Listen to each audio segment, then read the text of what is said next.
Welcome to Beer Thunder, and this shit sucks. Welcome to the new Leviathans update, the update that I had extremely low expectations for, one of the updates of all time, one of the updates that I thought wasn't going to have really hardly any impact on the way that aircraft play, and oh boy, so far in the first 2 days I have been very, very wrong, because somehow Gaijin has taken an update that focuses on SPAA, SAM sites, and battleships, and managed to segue that into just completely obliterating the airplane sim mode and also just the main airplane modes. Because with the introduction of the new update, we have been introduced to new bugs or old bugs that have came back from the past that weren't even present on the dev server.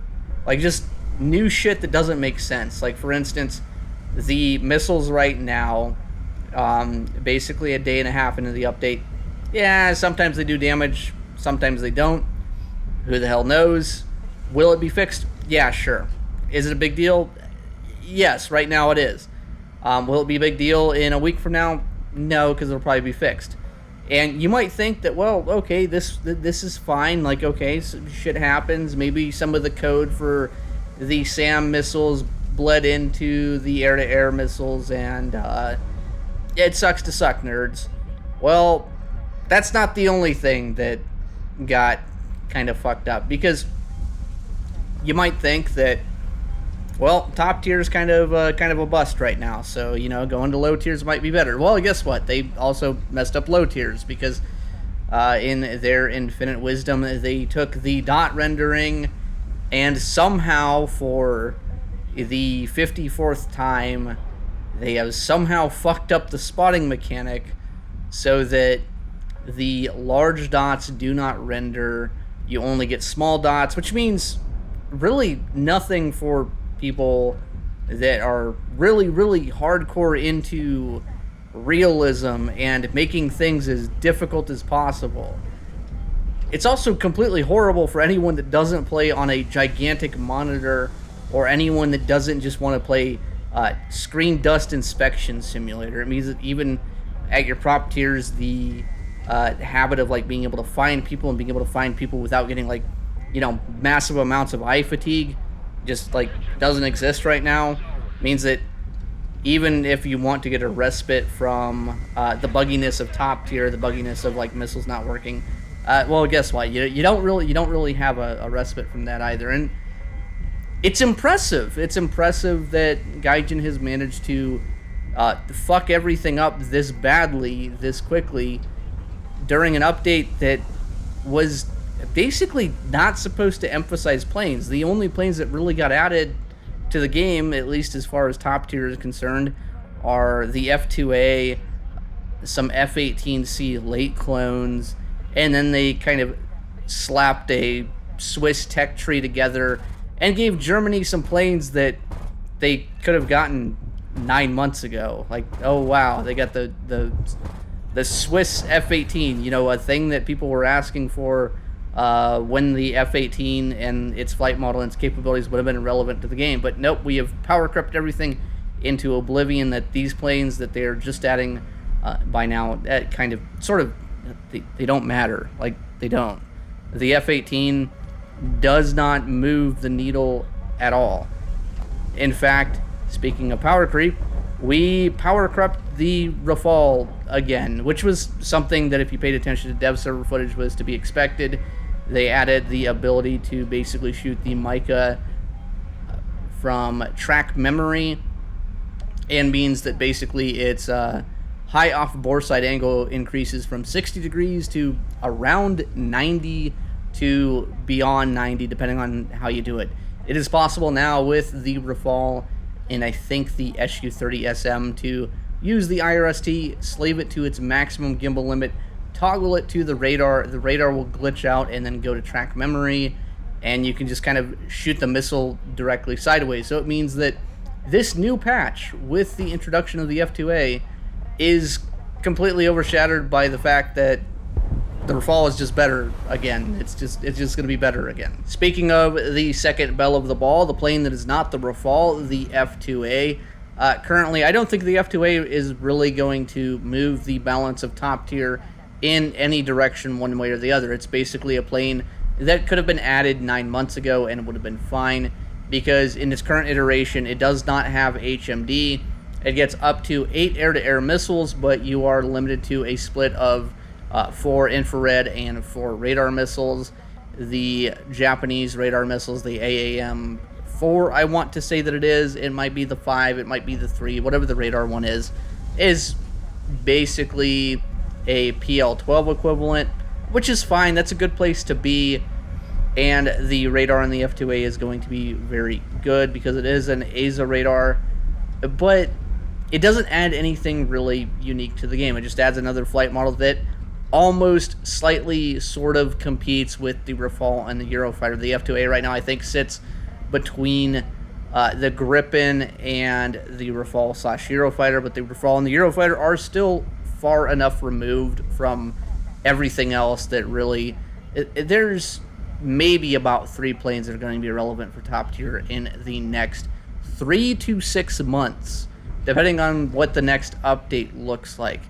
And the Su-30 gets to be relevant because of the radar and the R-77-1. The missiles are good, and the flight model is not necessarily good on paper, but it's at least unique in a way that's usable, and doing funny thrust vectoring things is, I think, good enough that I'm not going to discount the Su-30 and be like, the Su-30 is bad.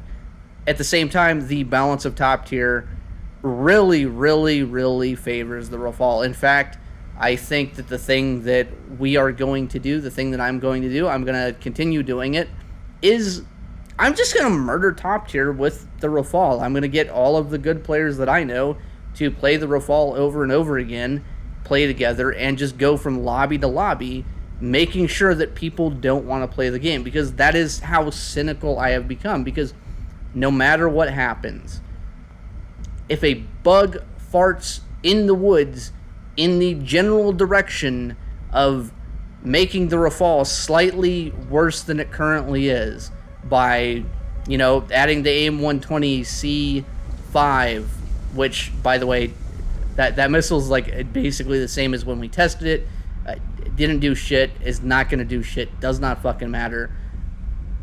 Rafale mains come out of the woodwork. They do some bug reports. They try to, get some shit in front of the tech mods, be like, hey, we need to buff the plane again, buff the plane, buff the plane, buff the plane. Just recently, one of the bug reports that just went through, or one of the bug reports that got denied, and they're going to try to get a better tech mod to look at it so that, they can buff the plane again, is a 15% increase to thrust. And if they don't really change the drag model and they don't change the lift model, that's just basically a 15% increase to its turn rate, which, by the way, is already fucked. And the reason that it's fucked is because there's a bug report that was made based on HUD footage, and they indexed it to the HUD footage and indexed it to 50% fuel, when in fact, if you look at the airshow footage that they're using, there is an instance where after the turn that they used to claim that the turn rate was such and such, that the bingo fuel indicator comes on, and then on landing, the pilot has to adjust the fuel indicator to go from 800 kilograms down to 500 kilograms, but that just doesn't matter. So it means that the Rafale, its 50% fuel index is basically performing as if it's carrying 17% fuel or 16% fuel. I did the math on it at one point, but basically what it amounts to is the Rafale right now overperforms its footage, like what you see it do in an air show on full throttle, by around 3 degrees per second. Which, I mean, that is kind of in line with the idea that I've had beforehand, that the Eurofighter is overperforming as well, as far as what the British Ministry of Defense said that it should do. Because no matter which way you split that document, you still come up with the Eurofighter is overperforming by a little bit. by a good bit, depending on the altitude, because War Thunder doesn't model its flight models really good at high altitude, low altitude, like to get it consistent across the board. It's understandable because it's something that whenever I go into the flight model nonsense, I look at it and I go, oh, hey, it makes sense as long as you ignore everything above 5,000 meters or you ignore everything below it. And it's just kind of like, it's hard to say what's realistic and what's not, and what kind of rules we have in our War Thunder extended universe. Although there's a sidetrack. I've sidetracked everyone for a second because guess what? Top tier is not going to change. Top tier is going to be exactly the same that it's been for the last, I want to say 6 months. I think the Eurofighter and Rafale were introduced in December, and they're going to continue to dominate the Rafale more so than the Eurofighter because, yes, I did do the bug report on the radar stuff. I did do a bug report on the fact that the ESA radars are picking up targets that are outside the scan. Not that they're updating targets outside the scan, they are picking them up. And it's been acknowledged and apparently forwarded to developers. But we have went down this route before. The last time we had a major radar bug was the double scan bug, and that took basically 9 months to fix. So it's going to be interesting to see what priority is given to the ESA omnipotent scanning bug, whatever we have right now. Because when I brought this up to some of the Rafale bug reporters, number one, they hadn't noticed it yet, which is, I don't know, kind of concerning, because when you play the game and play 3,000 games in the Rafale, you might think you would notice this thing. But also, their argument was, well, no, it's realistic because it's a active electronically scanned radar. The problem I have with that is, well, when you actually do the math and you actually kind of look at the footage versus what the F-35 radar apparently demonstrates, according to Grumman, basically the Rafale radar with its omnipotent scan or the Su-30 radar with its omnipotent scan updates 5 times quicker than what's demonstrated by the F-35. So it means that basically you have 2 planes with data link. What it amounts to, that's kind of what the glitch amounts to, and it is a glitch, like the developers have acknowledged it, but does it matter? I think that it does. I think that it honestly does. I think that having one plane be the clear best choice for everything for a period that is going to stretch on to at least 9 months in a row, probably up to a year, is overall detrimental to the game mode. In a lot of ways, the Rafale is one of, if not the most hand-holdy top-tier plane ever added to the game. And I say this from the perspective of a guy that experienced things like the initial flight model of the Gripen, that initial implementation, the initial implementation of the F-16C, and I would say overall, I think that the Rafale is in the running for being basically the most foolproof. Because when the Gripen was added, it was added with a cracked flight model. Its drag coefficient was very low. Its energy retention was very high, implausibly high compared to all public information that we have of comparative flight models, which I've done plenty of videos on at this point. And over time, Gaijin gradually corrected the flight model to the point that the Gripen today is basically the 3rd to 4th best flight model. It's still really strong. It's still really good. In a 1v1, it's good. In a dogfight, it's good. But there are things that other planes can do to exploit its lack of thrust-to-weight ratio and get around its energy retention. Also, I have done some of the math to try to calculate the bleed rate on the Gripen based on the lift-to-drag coefficients that are publicly available from testing, and right now the flight model is, by War Thunder standards, actually like pretty accurate. It actually matches the outputs to a degree. It's not perfect, but it's at least believable. You can at least see where they were coming from, what they were cooking, and why they get it wrong in the first place. On the other hand, whereas the Gripen got worse over time, the Rafale has done nothing but get better over time.